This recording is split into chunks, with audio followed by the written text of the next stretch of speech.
Hola, mi nombre es Adrián Gallardo, yo soy uno de los docentes de la cátedra.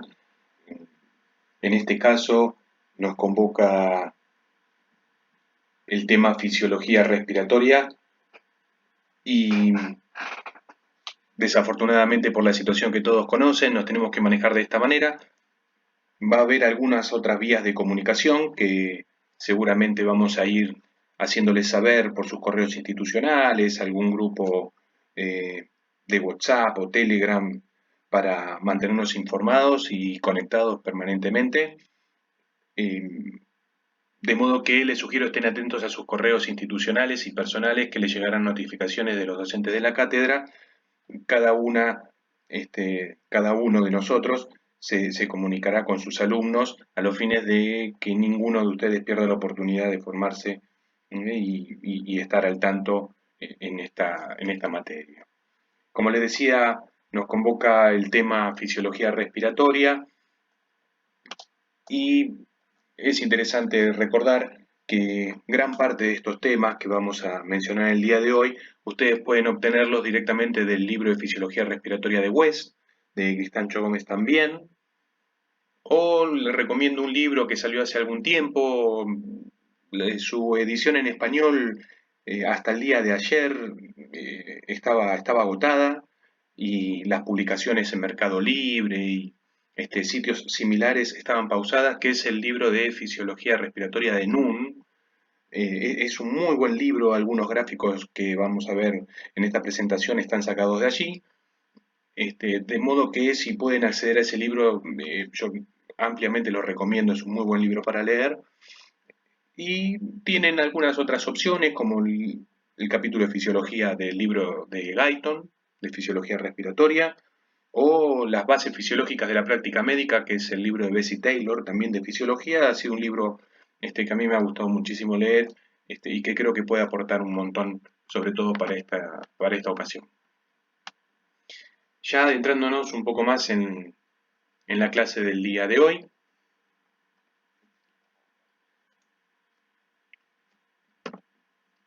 vamos a ver algunos de estos temas que están aquí, van a ser un poco ampliamente desarrollados, otros no tanto, pero básicamente vamos a ver las generalidades del aparato respiratorio, su conformación anatómica y su función, que seguramente ustedes recordarán de materias que ya han cursado, ya han aprobado, como anatomía, como fisiología. Vamos a hablar un poco del intercambio gaseoso también, de la respiración. En este caso seguramente recordarán de fisiología, algunas cosas, otras cosas de física, otras cosas de química, algo de mecánica respiratoria. Para eso vamos a echar mano a física, a biomecánica, muy posiblemente en el tema de volúmenes y capacidades ya habrán visto algo en semiopatología. Vamos a hablar de ecuación de movimiento y en este caso tal vez aquí ya estemos adentrándonos en temas nuevos para ustedes. Vamos a ir con un poquito más de detenimiento. Y los componentes resistivos y elásticos que eh, sin duda algo habrán tocado de este tema en Semiopatología 1, pero aquí vamos a desarrollar un poco más en profundidad estos conceptos que le van a servir a la postre para la ventilación mecánica, que es uno de los temas de esta cátedra y que es muy importante tenerlos siempre presentes. Ya metiéndonos un poco más en el tema, podemos decir que el sistema respiratorio está constituido básicamente por tres cosas, y estas tres cosas son el sistema de conducción, a donde podemos incluir las vías aéreas, que ustedes recordarán perfectamente bien, la nariz, la boca, ¿no? Un segundo componente que es el intercambiador de gases. Al fin de cuentas, el sistema respiratorio podemos decir que tiene por función el intercambio de gases. Es un sistema que está abierto al exterior, está en contacto con el mundo externo y tiene por función introducir oxígeno al organismo y eliminar el dióxido de carbono. Y para eso lo que necesita es un sector o algún sitio específico donde ese gas puede intercambiar, puedan intercambiarse. ¿No? Y finalmente, requiere de una bomba ventilatoria, porque ese gas, como fluido, ustedes recordarán de física, los fluidos se mueven de los lugares de mayor presión a los de menor presión. Y esto determina que para realizar el intercambio de gases, inicialmente necesitamos que ese gas ingrese al organismo, que ingrese a los pulmones. Y para que ingrese a los pulmones necesitamos de una acción muscular. En este caso, esa acción muscular, como veremos más adelante, se lleva adelante por el diafragma, es llevada adelante por el diafragma y músculos accesorios de la respiración que ya vamos a ver, pero fundamentalmente la bomba respiratoria está mantenida por el diafragma y los cambios en las presiones intratorácicas que ya vamos a ir desarrollando. Recién decíamos que dentro de los componentes del sistema respiratorio podemos decir que la boca y la nariz son los lugares donde comienza ese sistema. Esto es de destacar porque, como ven aquí, uno puede realizar, digamos por caso, una actividad física extenuante y es muy probable que termine ventilando por la boca.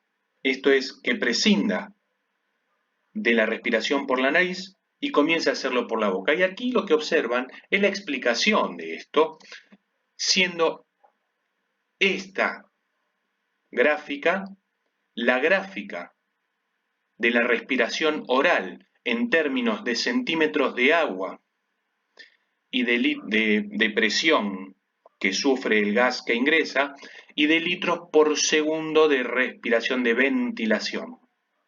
Mientras que en la nariz observa esta curva.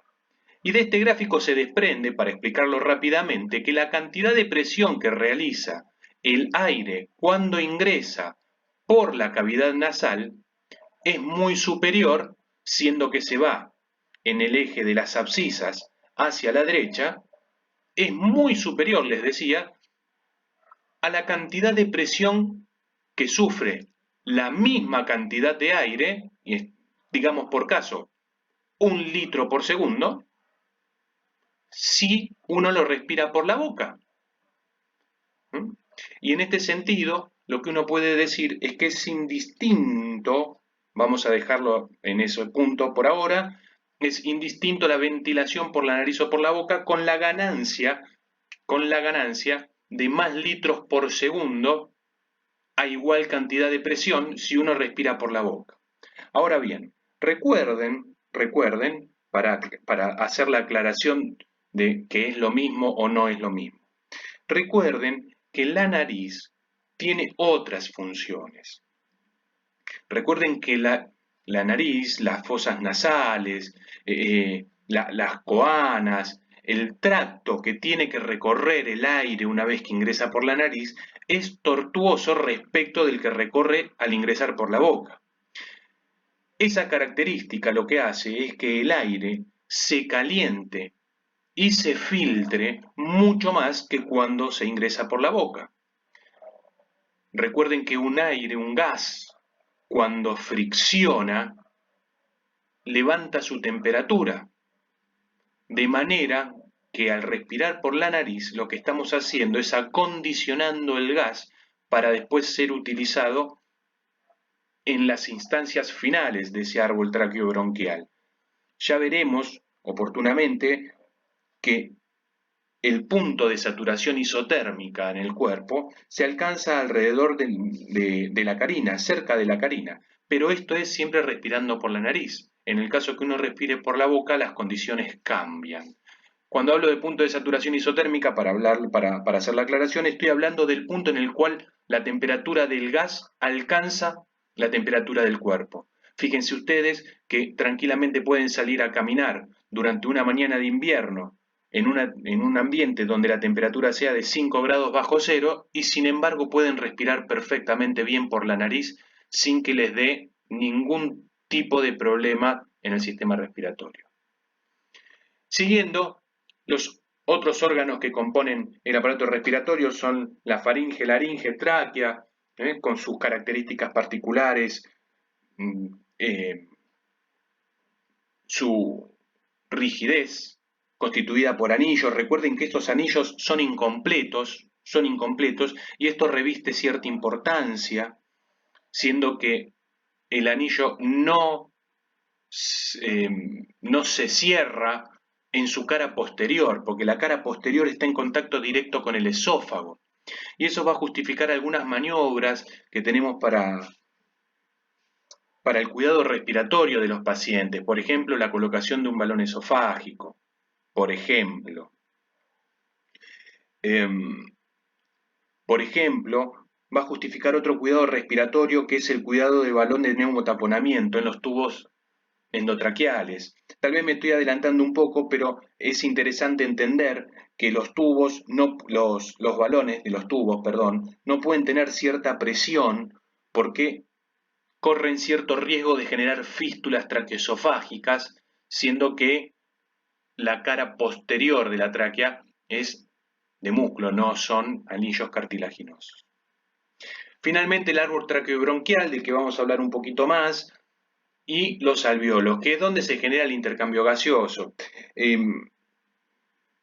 Fíjense que aquí, para resumir, está lo que mencionábamos a propósito de la respiración nasal, iniciándose por las fosas nasales o por la boca, y que finalmente se unen en la naso, en la orofaringe, laringe, tráquea.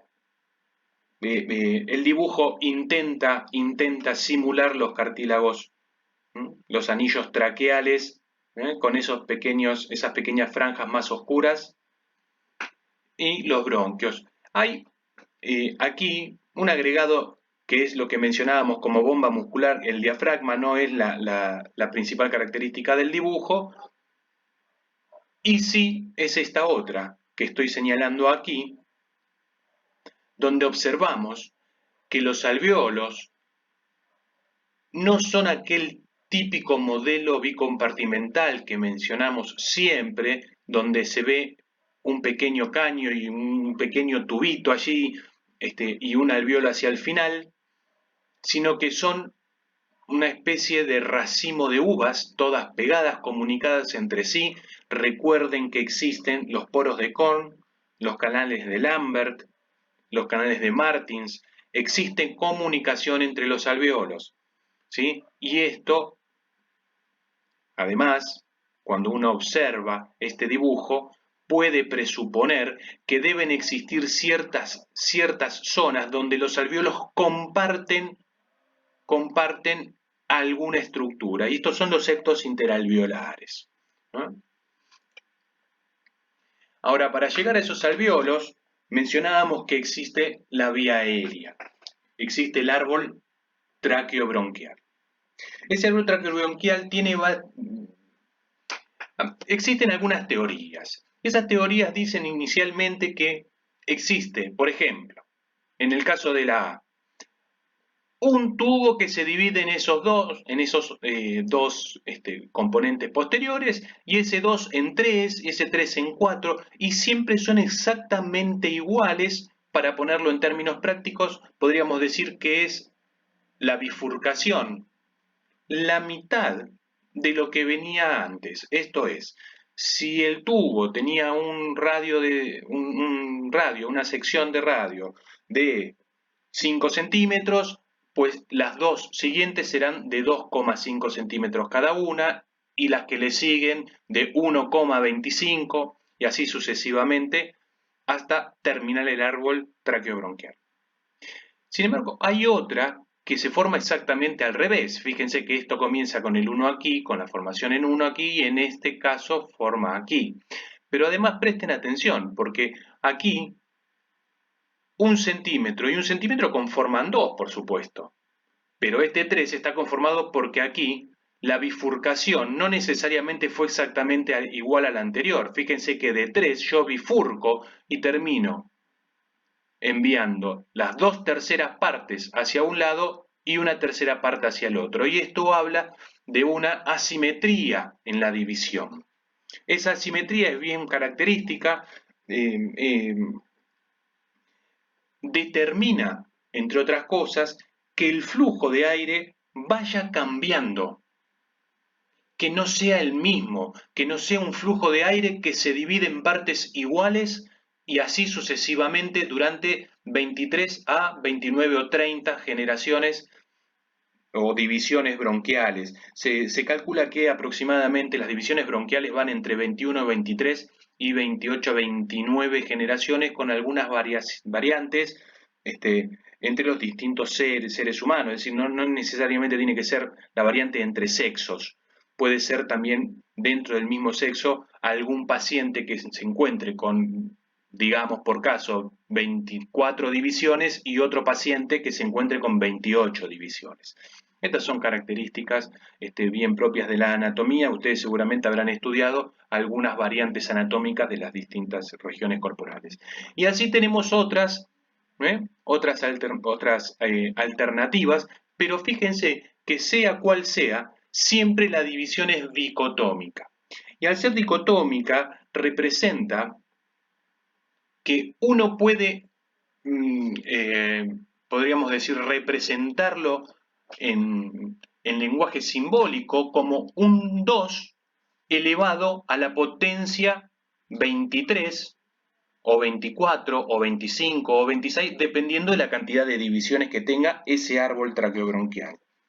Ahora, es fácil adivinar que si el árbol traqueobronquial se divide 25 veces, la cantidad de lugares por las que el aire puede circular es tan alta, que las resistencias debieran caer a lo largo de la vía aérea.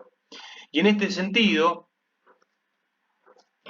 podemos observar en este cuadro, yo intenté remarcarlo en color rojo y no sé si se nota del todo bien, pero intenté colocarle de color rojo para que no se confundan tanto las líneas de la gráfica. Lo que observan aquí en el color rojo es lo que mencionábamos recién, es el área transversal que representa las distintas divisiones bronquiales. Y fíjense que las divisiones bronquiales las tenemos aquí abajo, en este caso es hasta 23, pero bueno, están aquí abajo. Fíjense que a medida que me voy adentrando en las divisiones bronquiales, va aumentando, cada vez aumenta más la sección transversal que la tengo aquí. Fíjense, estos son centímetros cuadrados. A medida que voy incrementando, me voy corriendo en el eje de las abscisas hacia la derecha, en el eje de las ordenadas, a propósito de la sección transversal, la curva incrementa. Y como esa curva incrementa, y esto significa que tengo mayor cantidad de superficie para distribuir el aire que ingrese, no me quedan muchas más opciones que al ver la velocidad en centímetros por segundo a la cual ese aire se mueve dentro del sistema, no puede más que caer. ¿Sí? Y es esta línea de puntos que se observa aquí. Al comienzo, la velocidad incrementa. Entonces, si uno lo piensa desde el punto de vista diario, va a observar que el comienzo de la ventilación es casi abrupto. La cantidad de aire que ingresa es mucho, la cantidad de aire que ingresa es mucha y tiene que ingresar por un solo lugar, entonces la velocidad incrementa. Pero a medida que se va adentrando en el árbol traqueobronquial, digamos cuando empezamos a partir de la generación número 10, esa velocidad ya viene cayendo. Y esto justifica la aplicación, por ejemplo, de los aerosoles. Imagínense un puff. Cuando se le aplica a un paciente un puff, al comienzo tal vez la velocidad de ingreso de ese puff sea alta y explica por qué existe el fenómeno de impactación de la droga sobre la orofaringe. Pero una vez que ese flujo con la droga sigue ingresando al organismo, cada vez cae más, más y más y más y más, al punto en que llega a las generaciones donde ya existe músculo liso, que es allí donde vemos el efecto principalmente, y la droga se puede aceptar, se puede aprovechar al máximo, sobre todo en las zonas de transición y respiración.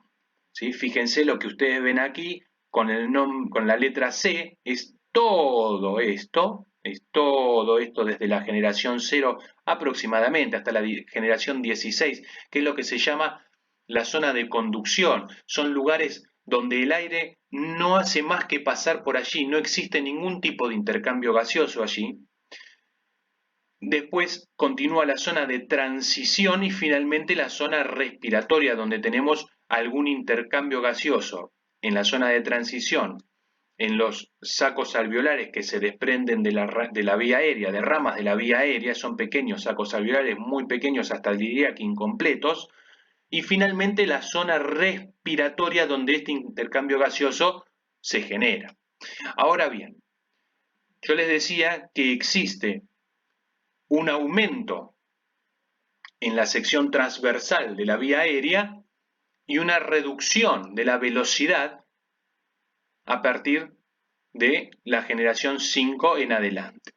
Si ven el gráfico que está inmediatamente al lado, lo que observan es también la generación de la vía aérea, en este caso hasta el número 20, porque fíjense que la curva toca el 0 ya alrededor del número 18 por allí, y lo que se observa aquí es la resistencia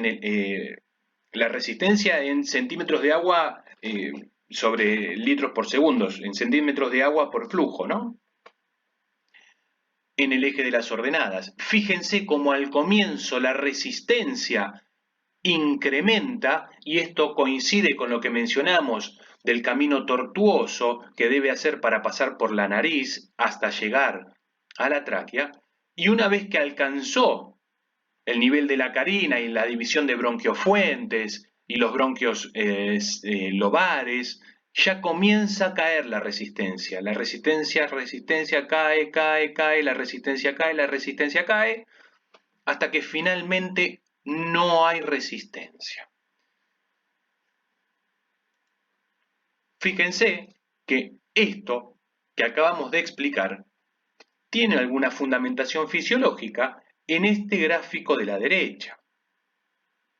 Si nosotros necesitamos que el intercambio gaseoso se produzca en algún sector, y en este caso en particular, en los sacos alveolares, aquí se llega a ver algo de lo que mencionábamos anteriormente, los septos interalveolares. Estas son áreas que se comparte entre el alveolo superior y el alveolo inferior. Inclusive allí se llega a ver algún punto dentro del dibujo, dentro de los sacos alveolares, ¿sí? Y esos son lo que llamamos los poros de Korn, para ver que existe comunicación entre los alveolos.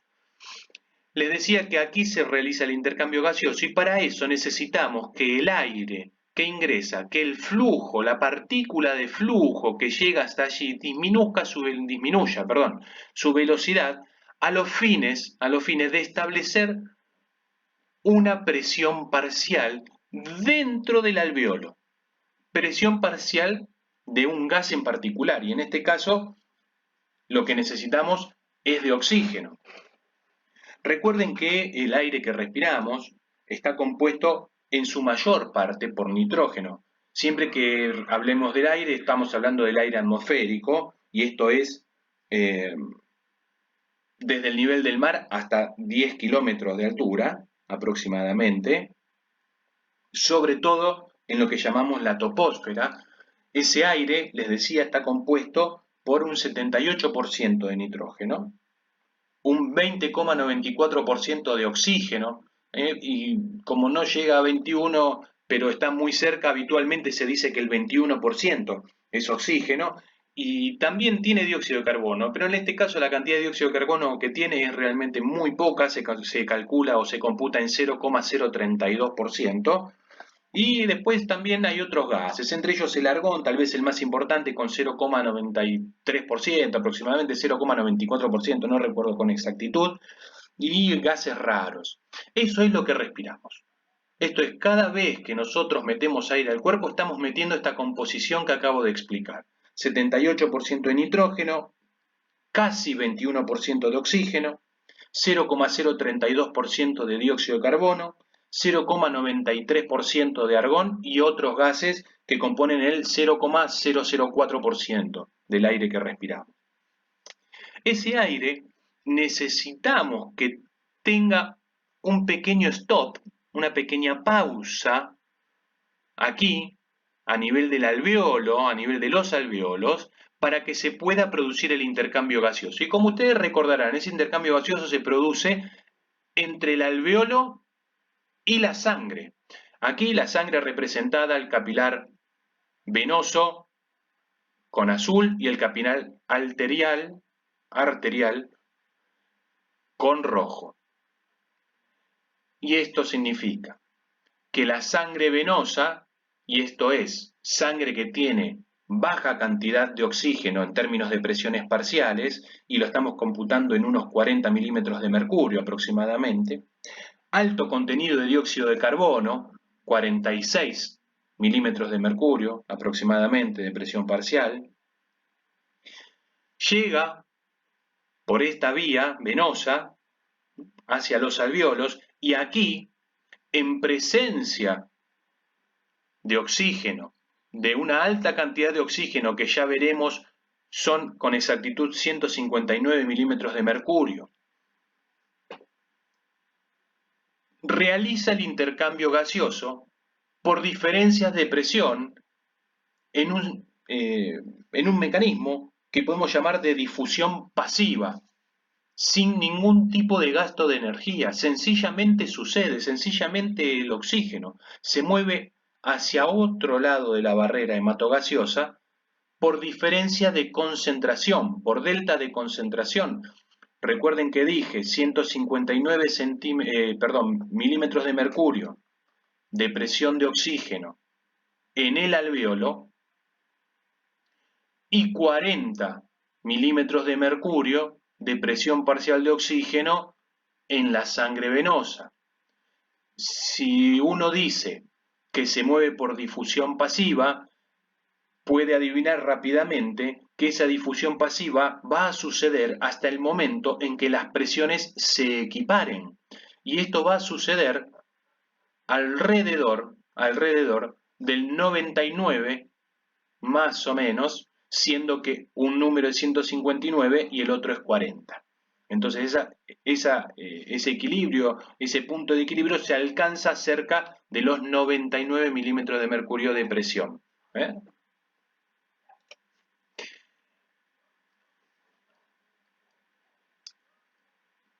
Es conveniente destacar que ese intercambio gaseoso del que estamos hablando se sucede, como decíamos, en la zona alveolar, en la zona de respiración.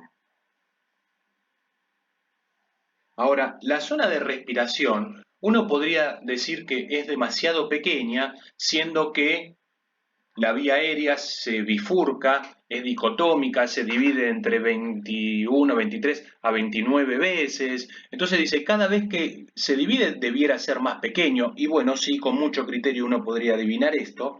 Pero también es cierto que esas unidades alveolares que estamos mencionando se comportan de una manera similar en su superficie a lo que podríamos llamar la mitad de una cancha de tenis. Uy, perdón, se me escapó, porque estoy utilizando el mouse para señalar aquí, y sin querer hice el clic. La mitad de una cancha de tenis, decía, es lo que comporta aproximadamente la superficie de intercambio gaseoso del pulmón.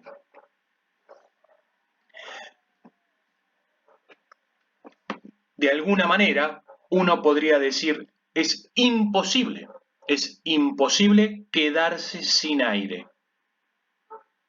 Lo que sucede muchas veces, que observamos en algunos deportistas, en nosotros mismos cuando tratamos de hacer algún tipo de ejercicio extenuante y comenzamos a correr, nos agitamos, pensamos que no estamos respirando del todo bien y respiramos de manera agitada y decimos me falta el aire, me falta... Bueno, en rigor eso no sucede, lo que sucede es una escasez o una ineficiencia en el intercambio gaseoso, en la aceptación de ese oxígeno en la hemoglobina, en tal vez alguna limitación en el transporte, en la utilización en la célula misma, ¿sí? No todas las mitocondrias están activadas y desarrolladas para generar el esfuerzo aeróbico, y muchas veces lo que sucede es que se genera energía por la vía anaeróbica con incremento de ácido láctico posterior, y esto es lo que nos da la sensación de falta de aire. Como ven en el dibujo, difícilmente podría faltar el aire cuando uno piensa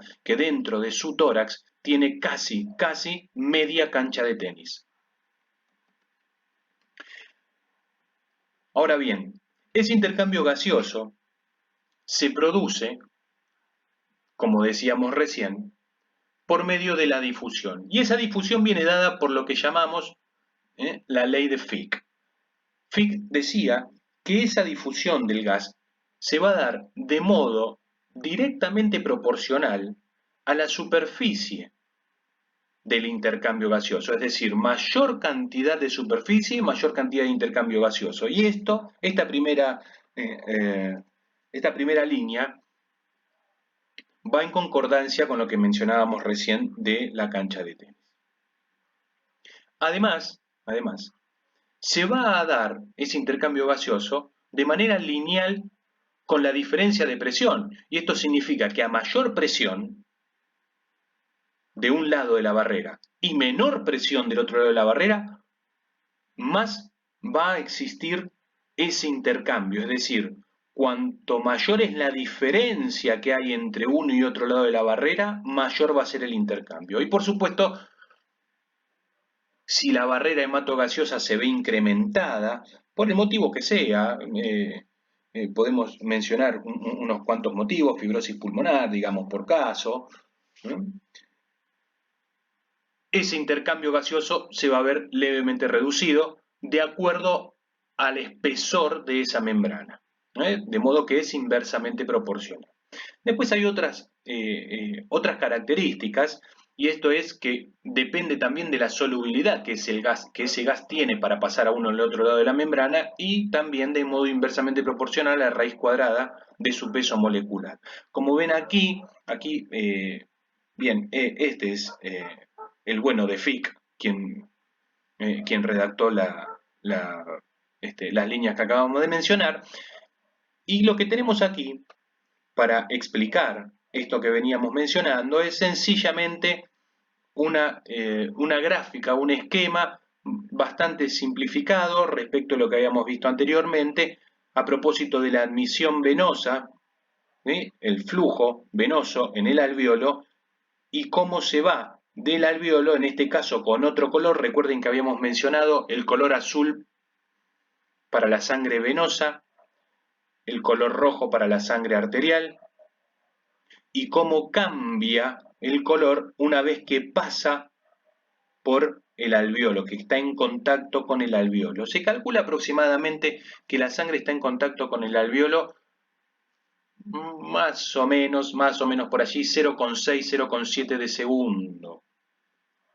Una vez que uno comienza a realizar una actividad física, ese tiempo se reduce, esos 0,7, 0,75, 0,68 de segundo, se reduce y puede llegar a 0,3, justificando de algún modo que la sangre no esté en contacto suficiente tiempo con el oxígeno para lograr saturar la hemoglobina a un 100%. Bueno, seamos rigurosos, no existe esto, no se satura al 100%, pero a los fines didácticos sirve decirlo así.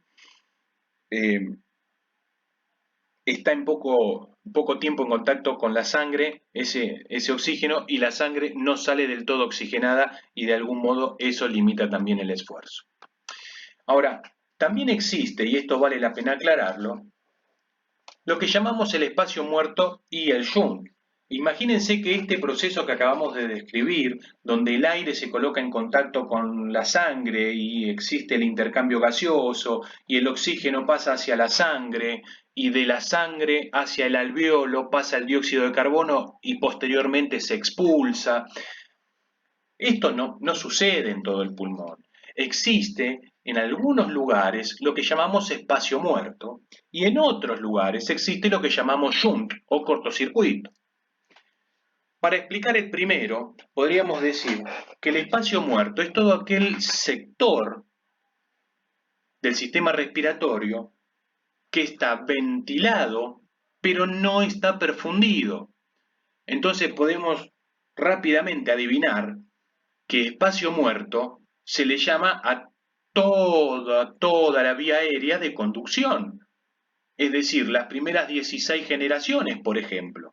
A partir de la generación 16 comenzamos a ver algunos sacos alveolares que no están del todo desarrollados y que tienen alguna zona de intercambio gaseoso, pero hasta la generación 16 no existe tal cosa, y de esta manera lo que observamos es que el aire solamente está por allí, pero no genera intercambio de gases. Con lo cual, tenemos espacio muerto, espacio, sector, región del sistema respiratorio que está ventilado pero no está perfundido. Ahora, si invertimos la ecuación y decimos que existe algún sector del sistema donde haya perfusión, pero no haya ventilación, estamos hablando de shunt. Para hacerlo más práctico, podemos venir a las gráficas. Y aquí observamos, por ejemplo, que hay sectores, por ejemplo aquí, donde la ventilación existe, pero no existe el intercambio. Entonces aquí estamos hablando de un espacio muerto. Ahora, ustedes dirán, bueno, ¿existe el espacio muerto alveolar? Por supuesto que sí, y es la gráfica que vemos acá. Es un espacio alveolar que está ventilado, es decir, existe ventilación, pero no tiene perfusión. De modo que es, como decíamos, espacio muerto. Ahora, si queremos hablar de shunt, tenemos que hablar de este gráfico que está aquí.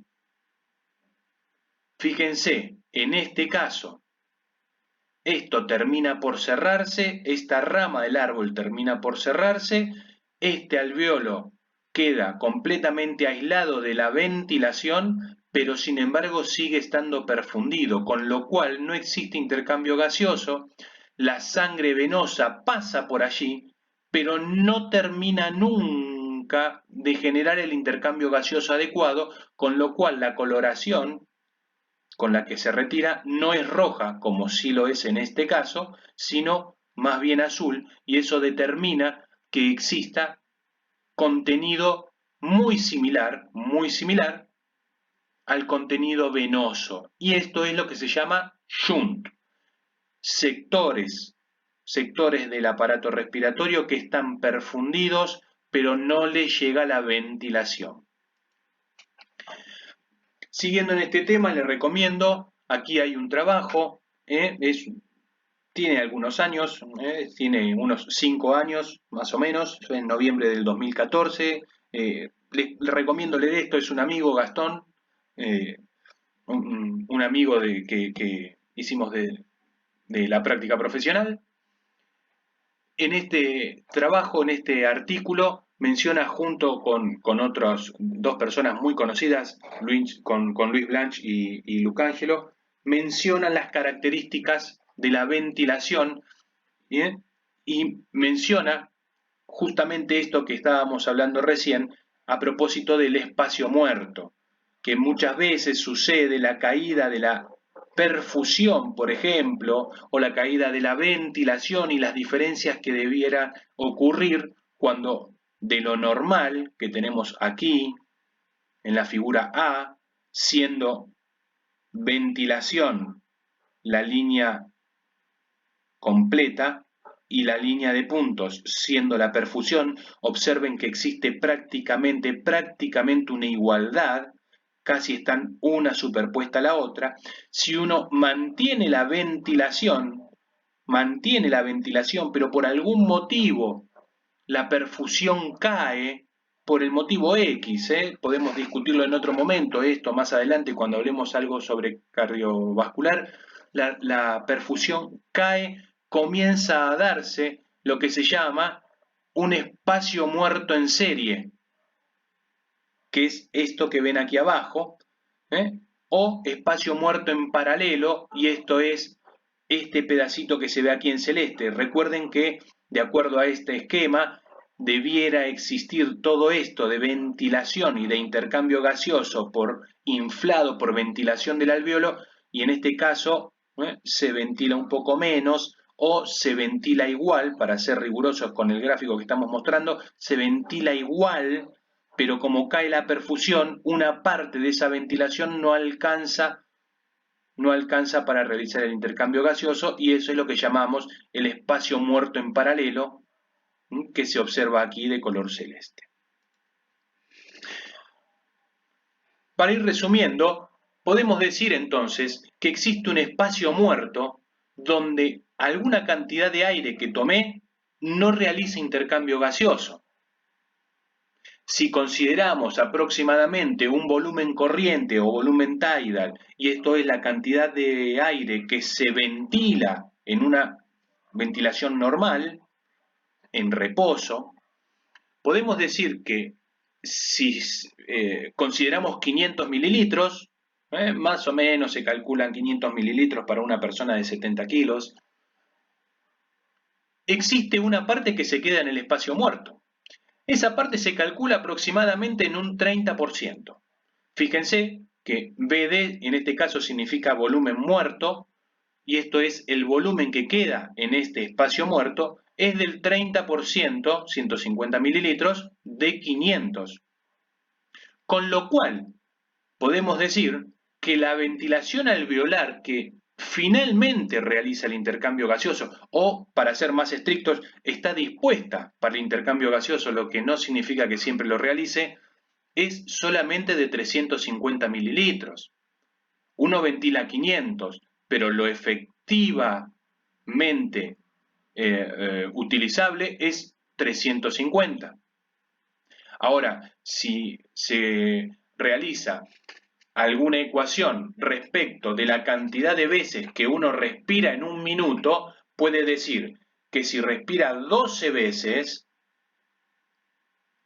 y de esas 12 veces, cada una de esas veces, 150 se quedan en el espacio muerto, existe aproximadamente 2 litros por minuto que uno respira, pero que no realizan intercambio gaseoso. Por el contrario, de las 12 veces que uno respira, 350 mililitros son los que sí realizan el intercambio gaseoso, o por lo menos están dispuestos para ello a nivel alveolar en contacto con la circulación pulmonar, lo cual da un total de 4.2 litros por minuto de aire que está disponible para el intercambio gaseoso. Sin embargo, recuerden que nosotros respirábamos 500, con lo cual es esperable decir que la ventilación minuto ronda los 6 litros aproximadamente, de los cuales solamente 4.2 litros son los que se utilizan para el intercambio gaseoso. Esto nos lleva a la ecuación del gas alveolar, porque veníamos mencionando que ese intercambio gaseoso se produce a nivel alveolar, en contacto del oxígeno con la sangre, el intercambio de esos gases, oxígeno hacia la sangre y dióxido de carbono hacia el alveolo para expulsarlo posteriormente. Pero, ¿cuánto hay de oxígeno? Bueno, pues dijimos que a nivel del mar, aproximadamente un 21% del aire que respiramos es oxígeno. Ahora, ¿21% cuánto es? En términos de presiones parciales, porque nosotros no dijimos que un porcentaje del oxígeno pasa a la sangre. Lo que dijimos es que ese pasaje, esa difusión a uno y otro lado de la barrera se da por difusión simple para ambos gases, para oxígeno y dióxido de carbono, y eso depende, como veíamos en la ley de Fick, entre otras cosas, de la presión parcial a uno y otro lado de la barrera hematogaseosa. De manera que es interesante saber cuál es el gas en el alveolo. Y el gas en el alveolo viene dado por esta ecuación que ven aquí. Yo puedo decir que la presión parcial de oxígeno en el alvéolo viene dado por la siguiente ecuación, y esto es 0.21, que es el porcentaje de oxígeno que se respira en el ambiente, multiplicado por 760 menos 47. ¿Qué son estos dos números? Esto es una constante, siempre que lo consideremos a nivel del mar, porque 760 milímetros de mercurio es la presión atmosférica y 47 milímetros de mercurio es la presión del vapor de agua que existe. Siempre, insisto, a nivel del mar. De manera que esto, cuando uno realiza la cuenta aquí, realiza la diferencia, se encuentra con que este número es 713. Y este es un número constante siempre que, insisto, calculemos esta ecuación a nivel del mar. De modo que, inicialmente puedo decir que la ecuación es 0,21 por 713. El último término de la ecuación viene dado por la presión arterial de CO2, y esto es del oxígeno, dividido el cociente respiratorio. Y el cociente respiratorio es aproximadamente de 0.8. Esto viene dado por la producción de dióxido de carbono y el consumo de oxígeno, de los cuales son 200 mililitros de consumo de dióxido de carbono y 250 mililitros de oxígeno. Fíjense que 200 representa el 80% de 250 y por eso aquí se coloca casi por default el 0.8. Esto no siempre es así, pero insisto, a nivel del mar siempre se calcula este número. Y en reposo, por supuesto, porque también depende muchísimo de la producción de energía, de la vía metabólica de producción de energía. Recuerden, por ejemplo, solo para explicar un poco más este tema, que la producción de energía por medio del ciclo de ácidos tricarboxílicos o el ciclo de Krebs termina dando como productos de desecho, podríamos decir entre comillas desecho, el dióxido de carbono, de manera que este número va a variar porque la producción de carbono varía. De modo que, en el término final de la ecuación, tengo la opción de colocar la presión arterial de dióxido de carbono y dividir ese valor en 0.8 o, lo que es lo mismo desde el punto de vista matemático, multiplicarlo por 1.25. Es exactamente lo mismo, de cualquiera de las dos maneras que lo encuentren es correcto igual. Y para simplificar toda esta ecuación, puedo decir que 0.21 por 713 me da 159 en rigor, esto es para redondear sencillamente, me da 159 menos 40, que es la presión arterial de dióxido de carbono habitual en sangre, insisto, en sangre arterial, dividido 0.8 o multiplicado por 1,25 y me va a dar 100 milímetros de mercurio. Hago la aclaración que si acá colocan el número 159, este número les va a dar 104, pero para hacerlo más práctico y que lo vean en números redondos, 150 aquí está muy bien y 100 aquí está muy bien. Eso determina que dentro del alvéolo exista una presión de oxígeno de 100 milímetros de mercurio, mientras dijimos del otro lado de la barrera hematogaseosa hay mucho menos en la sangre venosa, por lo cual desde el alvéolo va a pasar oxígeno hacia la sangre y desde la sangre va a pasar dióxido de carbono hacia el alvéolo que posteriormente será expulsado por la exhalación.